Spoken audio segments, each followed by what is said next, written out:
the State Department, and Capitol Hill. We know the issues, but above all, we know the players to bring you the latest in-depth analysis on all the key stories that we're covering. I'm Eric Ham. Join me from Washington here on Firstpost America.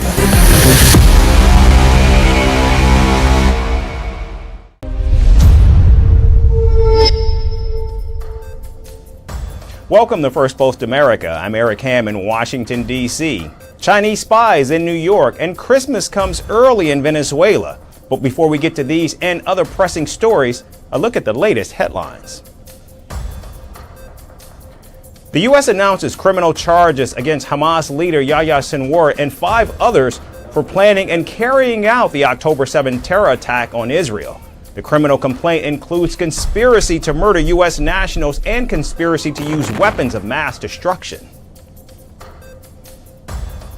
A federal judge rejects former President Donald Trump's request to move the hush money criminal case in New York out of state to a federal court. The sentencing in the Manhattan case remains on the 18th of September. Chinese leader Xi Jinping gives a red carpet welcome to more than 50 African leaders in Beijing. This year's 2-day China-Africa Summit is the 9th edition of the forum. South Korea and New Zealand condemn North Korea's nuclear weapons development and its military cooperation with Russia. This as Prime Minister Christopher Luxon marks the first visit by New Zealand's head of state to South Korea in 9 years. And a boat carrying nearly 70 migrants capsizes off the coast of France in the English Channel. Authorities say at least 12 migrants have drowned, most of them women and children.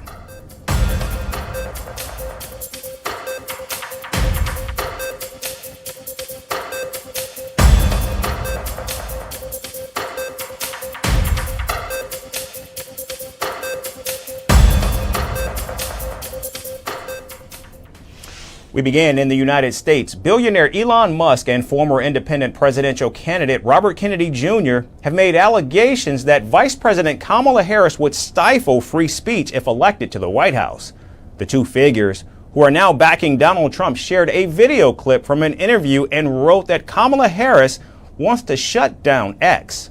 Now, the interview that's been shared is from 2019, when Kamala Harris was referring to then President Donald Trump's privileges long before Musk even bought Twitter and rebranded it into X. Kamala Harris was speaking after the 2019 Democratic primary debate, where she demanded social media platforms like Facebook and Twitter be held accountable for not keeping a check on inflammatory posts. Kennedy, who endorsed Donald Trump on August 23rd, used the video clip from 2019 claiming to have proof against Kamala Harris and what can be seen as clear spreading of misinformation. And now joining Kennedy is Elon Musk, who is towing the Republican line and has begun calling Vice President Harris a communist. The tech billionaire even shared an AI-generated image of Kamala Harris wearing Soviet-style attire and post that has gained more than 75 million views. The video is from an interview on CNN where Kamala Harris was referring to the moment when she criticized fellow Democrat Elizabeth Warren for not calling for the suspension of Donald Trump's social media accounts for inciting hate speech. During that 2019 interview, Kamala Harris said that then President Donald Trump's tweets impacted people's perceptions of what they should or should not do, referencing the 2019 El Paso shooting, which was a racially motivated attack carried out by a MAGA supporter. Eventually, Twitter did, in fact, take down Donald Trump's account in 2021, citing the risk of further incitement of violence after the deadly insurrection on the U.S. Capitol. However, after taking over the social media platform, Elon Musk reinstated Donald Trump's account in 2022, with the Republican now actively using it ahead of the November 5th election. These developments make the race for the White House more concerning as misinformation campaigns and AI-generated content attempt to influence voters. And staying in the United States, New York Governor Kathy Hochul's former aide, Linda Sun, has been criminally charged with acting as a secret agent for the Chinese government.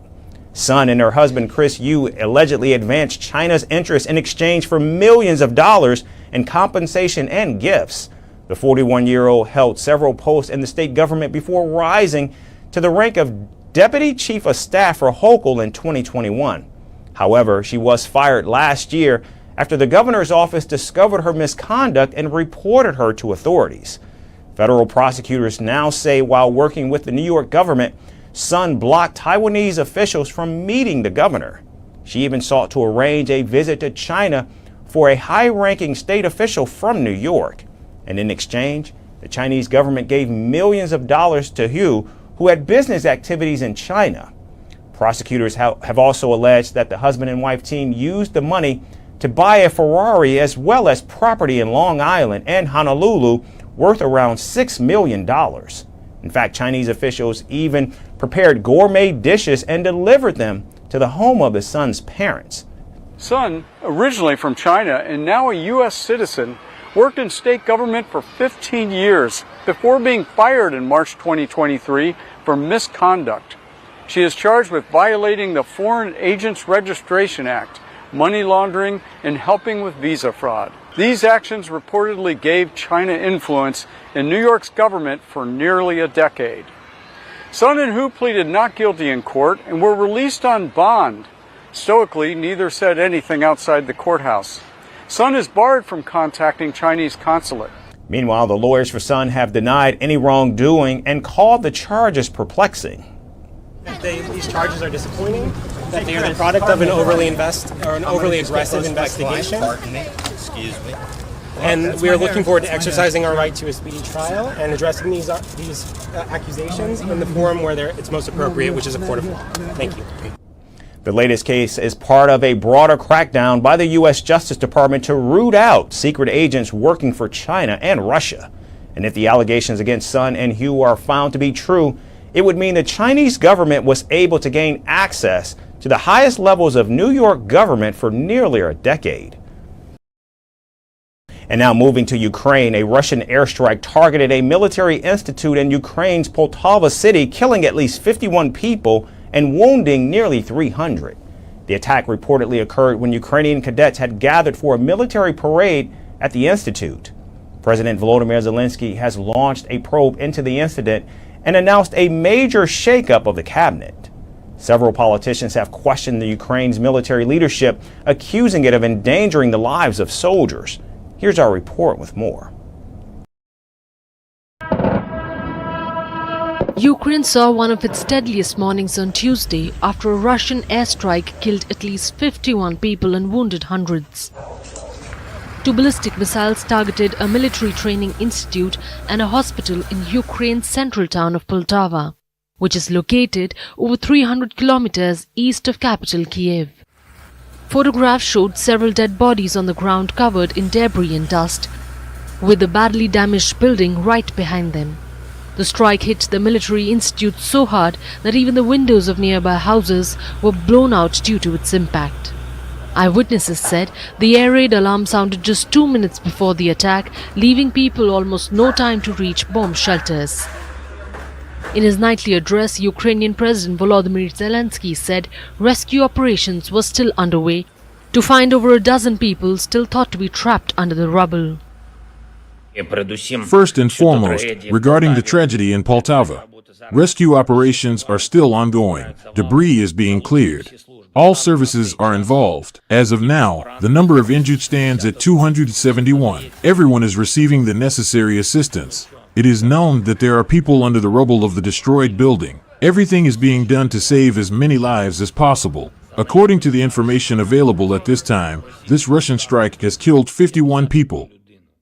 The latest attack is one of the single deadliest bombardments of the 2.5-year war between Russia and Ukraine. While Moscow is yet to claim responsibility, popular Russian military bloggers did report the attack. According to their Telegram channels, the Ukrainian cadets were gathered at a military parade at the institute when they fell victim to the Russian missiles. However, the Ukrainian Defense Ministry has denied these claims, saying there was no parade happening at the time of the strike. And everyone headed to the bomb shelter after the alarms went off. Though some parliamentarians have criticized the Ukrainian military leadership, accusing high-ranking officials of endangering the lives of soldiers, and questioning the repeating tragedies. The attack comes at a time when a major reshuffle is underway in Zelensky's government, with several ministers resigning and the president dismissing his deputy chief of staff. Autumn will be extremely important for Ukraine. Our state institutions must be organized in a way that ensures Ukraine achieves all the results we need, all of us. To this end, we must strengthen certain areas within the government, and personnel decisions have been prepared. There will also be changes in the presidential office. I also anticipate a different emphasis on certain areas of our foreign and domestic policy. Zelensky has restructured the cabinet many times in the past as well, as a series of corruption scandals and setbacks on the battlefield continue to plague the country. And now with the latest assault, it seems like Ukraine desperately needs a new leadership now more than ever. And now in the Caribbean, where Kenyan police officers deployed to Haiti are facing a mounting series of challenges as they work to restore order in the nation ravaged by violent gangs. The mission of the Kenyan police is to stabilize Haiti, particularly the capital Port-au-Prince, which has been under the control of heavily armed gangs for the past 3 years. However, their ambitious goal is already hitting serious obstacles, and one of the biggest hurdles is funding. While the United States has committed nearly $370 million in money, equipment, and services to support the mission, a UN fund dedicated to this effort is still more than $200 million short for just the first year of the operation, despite releasing more funds last week. The United Nations Central Emergency Response Fund, which is managed by OCHA, today released $100 million to support the response in 10 underfunded humanitarian crises in Africa, the Americas, Asia, and the Middle East. Included in the allocation are Myanmar, Mali, Burkina Faso, Haiti, Cameroon, Mozambique, Burundi, and Malawi. This financial shortfall has led delays in deploying the full contingent of officers and has left those on the ground with inadequate resources to carry out their mission. In the meantime, these overworked Kenyan forces must confront well-armed gangs using vehicles that lack armored platforms, resulting in casualties. I'd like to take this opportunity to tell the population that I'm tired of coming to visit police officers who have been injured by bullets. I'm tired of attending the funerals of police officers who are victims of insecurity. This must be resolved. It's going to take time. It's going to take patience. It's not going to be quick, but we're not backing down. We're not backing down. It requires the commitment of the whole of society, the solidarity of all Haitians, and we are asking the Haitian people to play their part. Now, morale among the Kenyan officers is sinking, and not just because of the dangerous conditions, but also due to uncertainty about their pay. Before deploying to Haiti, they were promised monthly bonuses of around $1,500. However, not all officers have received this money, while some have been paid only about $750 with no clear explanation for the discrepancy. Without sufficient manpower and resources to hold onto contested neighborhoods, the gangs have quickly forced the police to retreat to their bases. These setbacks highlight the urgent need for more personnel and better equipment to maintain any gains made on the ground. So as the mission continues to struggle to find its footing, the question remains, can this Kenyan-led effort bring lasting peace to Haiti, or will the challenges prove too great? And finally, what would you do if your country was facing a blackout, a broken economy, and a contested re-election? In Venezuela, Nicolas Maduro's answer is to start Christmas in October. Declaring Christmas early is a familiar trick for Maduro's playbook to divert public attention from real problems. But can an early holiday really cover up the nation's troubles this time? Our final report looks at the ongoing crisis unfolding in the troubled nation.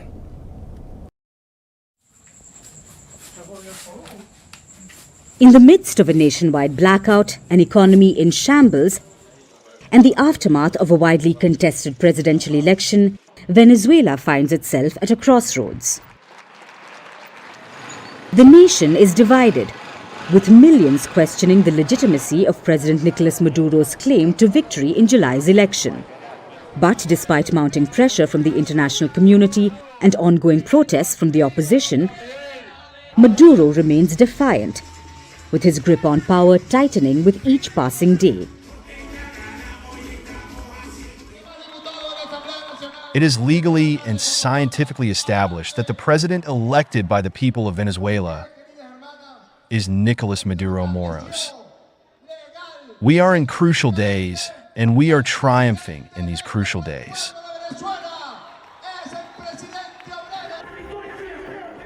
But as discontent simmers across the country, the Venezuelan president has found a peculiar way to distract the populace from the turmoil. He's declared the early arrival of Christmas. Yes, in a move that seems straight out of a political playbook, the embattled president announced on a television show that the holiday season will begin on October 1st. In homage to you, in gratitude to you, I am going to decree an early Christmas for October 1st. Christmas begins on October 1st for everyone. Christmas has arrived with peace, happiness, and security. However, this isn't the first time Maduro has played the Christmas card. Last year, he similarly moved up the holiday season in an attempt to lift the spirits of a nation weighed down by economic and political crisis. But this year, the decree feels especially disconnected from the reality that most Venezuelans face. The early celebration comes as the country reels from the fallout of a disputed election. Despite overwhelming evidence presented by the opposition leader Edmundo Gonzalez that he was the rightful winner, Maduro has clung to power, dismissing the opposition's claims and ordering a crackdown on dissenters. And the crackdown has been brutal. Over 2,400 people have been arrested, with journalists, politicians and aid workers among those jailed. The international community, including the United States and the European Union, have condemned the election results, with many refusing to recognize Maduro's victory and demanding transparency. It's too late to continue asking for that. So the result of our discussion is that, first, we will defend the democratic process, we'll maintain close contact with and support the opposition. Since there is no acta, since there is no verification, and we are afraid it will never be, we cannot accept the legitimacy of Maduro as elected president. Yet, amid the chaos, Maduro's government is determined to paint a picture of peace, joy and security. The early Christmas decree is part of that narrative which ignores the widespread suffering and fear that grips the country. For many Venezuelans, this year's Christmas will be a bittersweet affair. With families scattered across the country due to the ongoing crisis, and those who remain haunted by the empty chairs of loved ones who have either fled, been imprisoned, or lost their lives in the fight for a better Venezuela. It's not fair they are treated as criminals, that their hair has been shaved off, that they are not fed, that they finish working and the next they have 5 charges, including terrorism. I want the freedom of my children and I want justice in all the cases, both of mine and of all these people who are here, pleading they give us information about our children.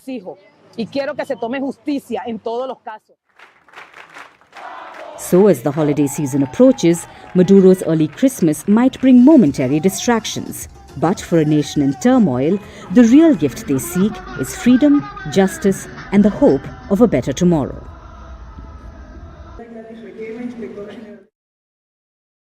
That's our show for today. We certainly thank you so much for tuning in. We hope to see you right back here again tomorrow. Thanks again for watching.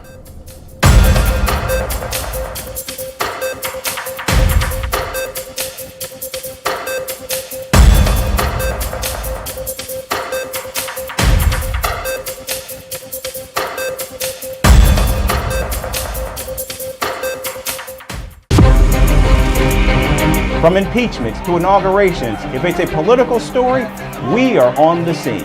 The race for the White House is heating up. We're beating Biden. How dare he say that? If it's breaking news, we're live with the latest coverage. From the White House, the State Department, and Capitol Hill, we know the issues, but above all, we know the players to bring you the latest in-depth analysis on all the key stories that we're covering.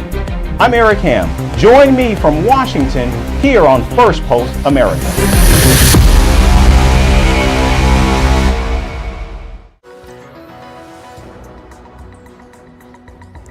Hello and welcome to Fast and Factual. My name is Utsav Parekh and here are the top stories of the day. A Russian missile strike has devastated the Ukrainian city of Poltava. The deadly attack killed at least 51 people and injured more than 270. Two ballistic missiles targeted a military training facility and a hospital nearby. It was one of Russia's deadliest strikes since the war in Ukraine began in 2022. Ukraine's President Volodymyr Zelensky has